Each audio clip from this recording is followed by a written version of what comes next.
Hey guys, welcome back to my YouTube channel CA Shweta Verma. हम daily basis पे किसी ना किसी तरह का ट्रांजैक्शन करते रहते हैं। Transaction like any kind of sale, purchase, sale of a movable property, purchase of fixed asset, या फिर अगर हम डोनेशन दे टू एनी पॉलिटिकल पार्टी, तो हमारे दिमाग में सबसे पहला क्वेश्चन क्या आता है? कितने तक का कैश? तो गाइस, आज की इस वीडियो में आपको इन सब का आंसर मिलने वाला है। हमारी गवर्नमेंट क्या चाहती है? हमारी गवर्नमेंट चाहती है कि हम ज़्यादा से ज़्यादा ऑनलाइन ट्रांजैक्शन करें। क्यों? क्योंकि ऑनलाइन ट्रांजैक्शंस की ट्रैकिंग बहुत इजी होती है, जबकि कैश ट्रांजैक्शन से generation and circulation of black money होता है। तो to curb black money, government ने इनकम टैक्स में कुछ लिमिट्स स्पेसिफाई कर रखी है कैश ट्रांजैक्शंस की। अगर आप इन लिमिट के अंदर कैश ट्रांजैक्शंस करते हैं then well and good, but अगर आप इन लिमिट को एक्सीड करते हैं तो उस वाले केस में आपको पेनल्टी देनी पड़ेगी। तो चलिए वीडियो को स्टार्ट करते हैं। सबसे पहला सेक्शन है सेक्शन 269 एसटी। सेक्शन 269 एसटी बात करता है कि अगर हम कोई भी अमाउंट रिसीव कर रहे हैं तो वो हम 2 लाख या उससे ज्यादा का कैश में रिसीव नहीं कर सकते। किससे रिसीव कर रहे हैं? किसी पर्सन से एक दिन में एक पर्सन से 2 लाख रुपए उससे ज्यादा रिसीव नहीं कर सकते, या फिर कोई सिंगल ट्रांजैक्शन के रिस्पेक्ट में हम 2 लाख रुपए या उससे ज्यादा कैश में रिसीव नहीं कर सकते।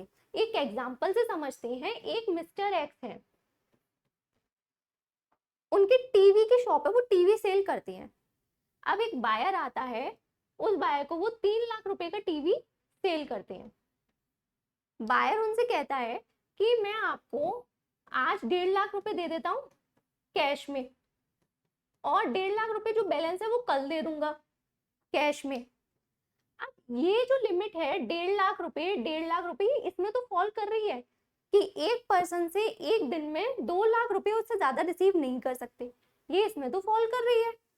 लेकिन ये जो है सिंगल ट्रांजैक्शन, तो ये एक सिंगल ट्रांजैक्शन है, इसमें फॉल नहीं कर रही। तो सिंगल ट्रांजैक्शन क्या है? आपने टीवी सेल किया और उस टीवी के रिस्पेक्ट में आप जो भी अमाउंट रिसीव करते हैं वो 2 लाख रुपए या उससे ज्यादा कैश में रिसीव नहीं कर सकते। तो क्या मिस्टर एक्स कैश में रिसीव कर सकते हैं चाहे वो 2 दिन में रिसीव करें? नहीं कर सकते। ठीक है। तीसरा वाला क्या है कि किसी एक इवेंट या ओकेशन के रिस्पेक्ट में आप 2 लाख रुपए या उससे ज्यादा रिसीव नहीं कर सकते। शादी की पार्टी थी, एक बैंकेट हॉल बुक करने गए, बैंकेट हॉल बुक किया और उसके साथ में हमने केटरिंग सर्विसेज भी ले ली। अब बैंकेट हॉल के ओनर ने बोला 1 लाख, 2 बिल बना दिए, 1,90,000 और 1,90,000 के। एक बिल था कि जो आपने बैंकेट हॉल की बुकिंग की है और उसके साथ में उसकी डेकोरेशन की, और एक बिल था केटरिंग की। तो क्या वो बोलता है बैंकेट हॉल का ओनर कि मेरे तो 2 ट्रांजैक्शन है, एक ट्रांजैक्शन तो बुकिंग के और दूसरा ट्रांजैक्शन केटरिंग के, तो मैं पैसा ले सकता हूँ 2 लाख रुपए से कम ही ले रहा हूँ ना मैं कैश में, तो मैं कैश में इतना पैसा ले सकता हूँ। तो क्या वो ले सकता है? नहीं ले सकता, क्योंकि एक इवेंट है, शादी का इवेंट है। तो उस वाले केस में भी आप बिल्स को स्प्लिट नहीं कर सकते, ट्रांजेक्शन को अलग अलग नहीं कर सकते। ठीक है।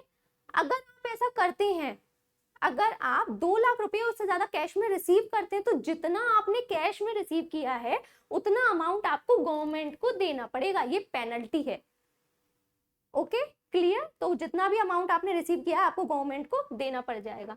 कुछ एक्सेप्शन है कि इन पर्सन से आप रिसीव भी कर सकते हैं, पे भी कर सकते हैं, 2 लाख या उससे ज्यादा कोई लिमिट नहीं है। कौन से पर्सन है? कोई गवर्नमेंट है, banking company, post office, cooperative bank, corporation established by the central government, या फिर इंस्टीट्यूशन कोई नोटिफाई करे central government in official gazette, या फिर कोई ट्रांजैक्शन जो 269 में स्पेसिफाई कर रखी है। अभी हमने पढ़ा था 269 ST। अब ये 269 क्या है? 269 भी पैसा रिसीव करने की बात कर रहा है। किस फॉर्म में? आप लोन लेते हैं, या आप कोई डिपॉजिट लेते हैं, या फिर कोई स्पेसिफाइड सम क्या? कोई एडवांस, या फिर इमूवेबल प्रॉपर्टी का advance, very important. Token money, या हिंदी में जिसको बोलते हैं बयाना, अगर आप वो ले रहे हैं तो वो आप कैश में कितना रिसीव कर सकते हैं? 20,000 से कम, 20,000 रुपए या उससे ज्यादा का आप कोई भी एडवांस या लोन या डिपॉजिट रिसीव नहीं कर सकते। अगर आपने रिसीव किया तो जितना अमाउंट आप रिसीव करोगे उतना आपको गवर्नमेंट को पे करना पड़ जाएगा एज पेनल्टी। और इस वाले केस में भी एक्सेप्शन वही है सेम जो कि पहले बताए थे कि इन सारे पर्सन में कोई लिमिट नहीं है। ठीक है, तो दो सेक्शन हो गए 269 ST और 269 double S. 269 double S specifically किसी लोन डिपॉजिट या एडवांस की बात कर रहा है, और 269 ST था वो क्या कहता था कि कोई भी अमाउंट रिसीव नहीं कर सकते। मतलब इसके अलावा कौन से ट्रांजेक्शन हो जाएंगे कि बिजनेस की सेल हुई या फिर कोई सर्विस आपने दी, वो सारे अमाउंट वो 269 ST में आ जाएंगे। उनमें 2 लाख उससे ज्यादा की लिमिट है और इसमें 20,000 रुपए और उससे ज्यादा की लिमिट है। नेक्स्ट, आपने लोन ले लिया, डिपॉजिट लिया, अब आपको उसको अगर रीपे करना है तो कितना रीपे कर सकते हैं आप कैश में? 20,000 रुपए से कम, 20,000 रुपए या उससे ज्यादा टुगेदर विद इंटरेस्ट है। ये नहीं आप केवल बोले कि हम प्रिंसिपल कर रहे हैं 20,000 रुपए से कम, ये तो हमारा प्रिंसिपल है बाकी का तो इंटरेस्ट है, नहीं। इंटरेस्ट के साथ में कोई भी अमाउंट आप प्रीपे कर रहे हैं तो वो 20,000 रुपए उससे ज्यादा का नहीं कर सकते। पेनल्टी क्या है? जो भी अमाउंट आप पे कर रहे हैं, अगर आपने कैश में पे किया तो जितना अमाउंट आप पे कर रहे हैं उतना आपको गवर्नमेंट को देना पड़ जाएगा। क्लियर? नेक्स्ट, अब एक्सपेंडिचर की बात हो गई, हमने रिसीप्ट की बात कर ली, सारी जितनी भी तरह की रिसीप्ट थी, कितनी लिमिट है उसकी कैश की वो हमने देख ली। लोन्स वगैरह को रीपे अगर कर रहे हैं उसमें कितनी लिमिट थी वो हमने देख ली।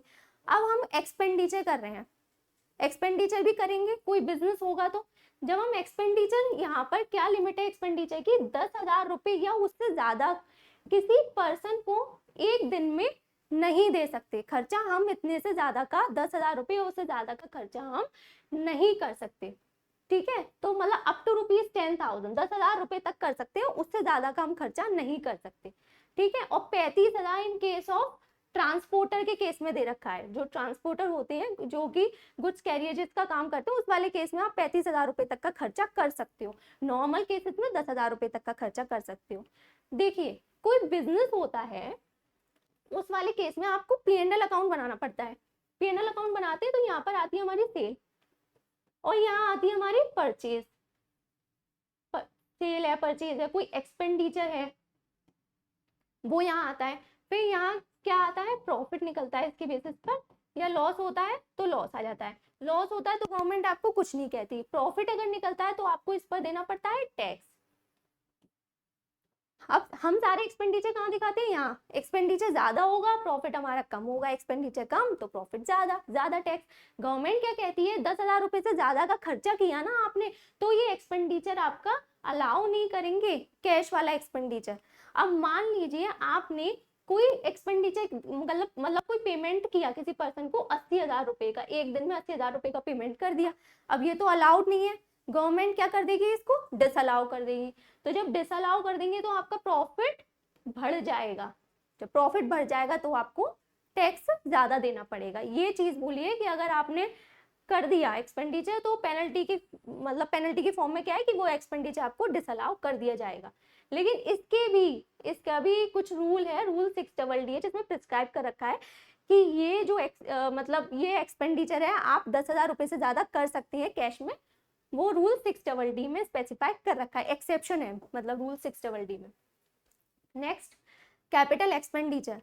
हमने क्या किया? डे टू डे बिजनेस वाला केस हमने देख लिया कि डे टू डे का रेवेन्यू एक्सपेंडिचर हम कर रहे हैं, P&L अकाउंट में आएगा, ज्यादा का कर दिया डिसअलाउ हो जाएगा। अब बात हो रही है कैपिटल एक्सपेंडिचर की, मतलब हम कोई असेट परचेज कर रहे हैं। देखिए, जब भी हम कोई असेट परचेज करते हैं तो वो हमारे P&L में नहीं आती बल्कि वो बैलेंस शीट का पार्ट बनती है, बैलेंस शीट में जाती है। लेकिन वो बैलेंस शीट में जाती है, असेट बैलेंस शीट में जाती है, लेकिन उस असेट पर क्या मिलता है हमको? डेप्रिसिएशन।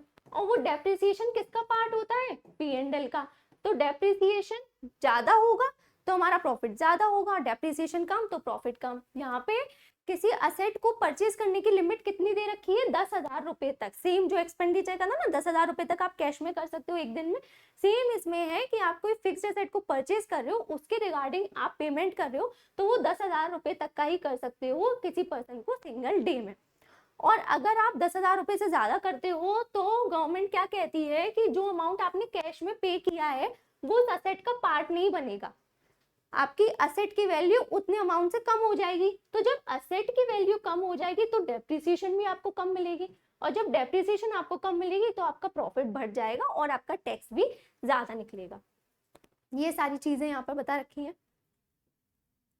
नेक्स्ट, आप कोई डोनेशन करते हो किसी पॉलिटिकल पार्टी को, तो आप 2000 रुपए से ज्यादा की डोनेशन नहीं कर सकते हो। कैश में आपको कितनी डोनेशन अलाउड है, अप टू ₹2000, और ज्यादा करते हो तो पूरा अमाउंट डिसअलाउ हो जाएगा। 80G की आपको डिडक्शन नहीं मिलेगी।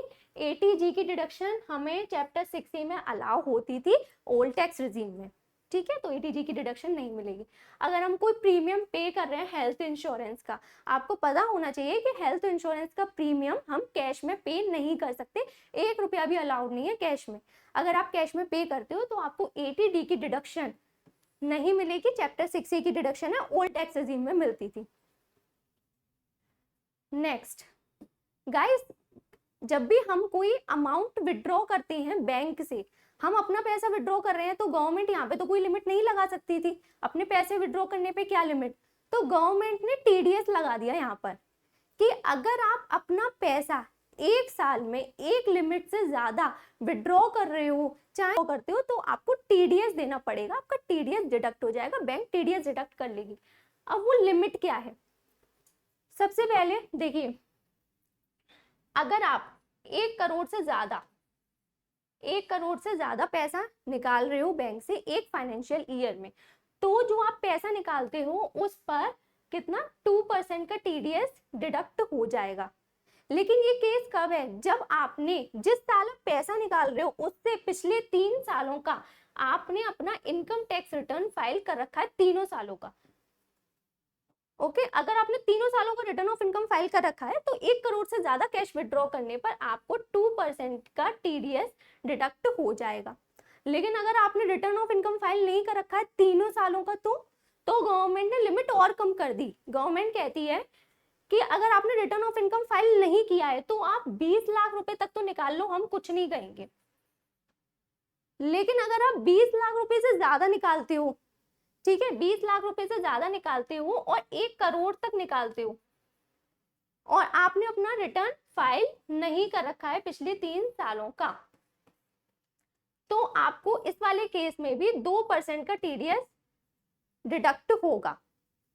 और अगर आप 1 करोड़ से ऊपर निकालते हो, आपका रिटर्न ऑफ इनकम फाइल नहीं है, उस वाले केस में आपको कितना 5% का TDS डिडक्ट होगा आपके ऊपर।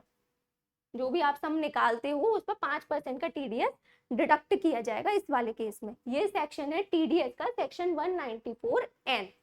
तो विड्रॉल पर भी TDS डिडक्ट हो सकता है आप जो कैश विड्रॉ कर रहे हो। तो गाइज ये सारी लिमिट थी कैश ट्रांजेक्शन्स की, अपने कैश ट्रांजेक्शन से लिमिट में करिए, अदरवाइज आपको पेनल्टी पे करनी पड़ जाएगी या फिर टैक्स ज्यादा देना पड़ जाएगा। Okay, so I hope video आपको अच्छी लगी होगी। कैसी लगी कमेंट करके जरूर बताएं, और अपने फ्रेंड्स के साथ शेयर कर दें इस वीडियो को। चैनल को सब्सक्राइब नहीं किया है, चैनल को प्लीज सब्सक्राइब कर दें, बेल आइकन को जरूर प्रेस कर दें ताकि हमारे वीडियोस के नोटिफिकेशन आपको टाइम से मिल जाए। Have a great day, thank you.